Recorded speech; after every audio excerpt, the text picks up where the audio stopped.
अभी 2 4 5 दिन पहले मैं कहीं बाहर था और हमारे लाल जी घर पर विराज रहे थे। तो अब थोड़ा व्यस्त होने की वजह से फिर कथाएं भी होती हैं इतने ज्यादा, तो फिर 2 4 बालक और हैं ऐसे जो सेवा ठाकुर जी की कर लेते हैं। तो मैं बाहर कहीं गया हुआ था काम से, तो ठाकुर जी की सेवा एक बालक को देख के गया। मैंने कहा भाई तुम बढ़िया प्रेम से करना। अच्छा, नियम है हमारे ठाकुर जी का कि अगर हम कहीं बाहर जा रहे हैं, किसी और को सेवा दे के जा रहे हैं, तो ठाकुर जी को बता के जाते हैं, ठाकुर जी कल से आपकी सेवा ये करेंगे, इसलिए इनको परेशान मत करना, प्रेम से सेवा स्वीकार। और ये मैंने देखा है कि ठाकुर जी को अगर बता के नहीं जाऊं मैं, नीचे से ही बोल के चला जाऊं तुम सेवा कर देना, हाँ हम जा रहे हैं, जैसी गए नहीं थोड़ी दूर पे ही फिर आ जाएगा बोले कि अरे महाराज जी आप जल्दी पधारो। क्यों, ठाकुर जी कभी जो है अपने मुकुट फेंक रहे हैं, कभी मालाएं गिर रहे हैं, कभी गेंद उछाल देते हैं जोर से, मतलब कुछ ना कुछ अब व्यवस्था बनी रहती है।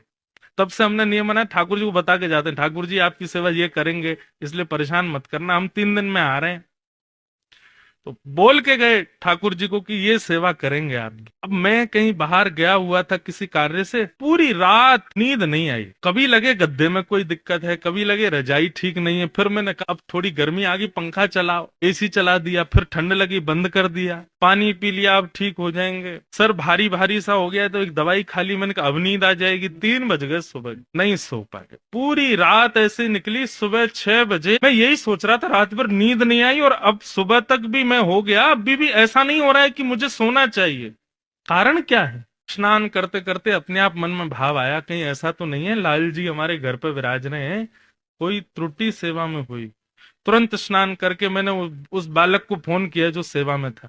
मैंने कहा एक बात बताओ, कल रात्रि को शयन में तुमने ठाकुर जी को शयन ठीक से कराया था? तो बोला नहीं नहीं महाराज जी, मैं तो गोवर्धन की परिक्रमा लगाने चला गया, मैं दूसरे को बोल गया था कि तू शयन करा देना।